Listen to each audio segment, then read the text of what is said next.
स्वागत है आपका न्यूज़ 18 जम्मू कश्मीर लद्दाख हिमाचल में। मैं हूं विशाल और आप देख रहे हैं पहली खबर। सबसे पहले नजर डालेंगे हेडलाइंस पर।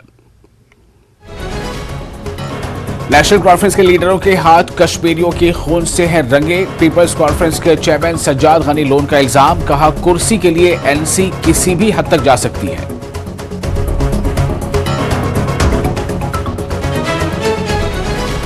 जम्मू कश्मीर में सूखे से फसलों और मेवा उगाने वाले किसानों पर पड़ा है असर। मौसम बिगड़ा रहने से सब्जियां, जाफरान की फसलें भी हुई बर्बाद। शोपियां में पानी की किल्लत के चलते मवेशियों के लिए घास मिलने का भी मसला हो गया है पैदा।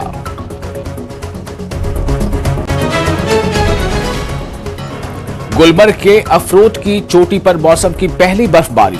हल्की बर्फबारी के बाद सैर सपाटे को आए लोगों में खुशी की लहर। गाइड्स और टूरिज्म से जुड़े लोगों को अच्छा सीजन रहने की उम्मीद। जीएमसी कठुआ में कैंसर मरीजों के लिए डे केयर कीमोथेरेपी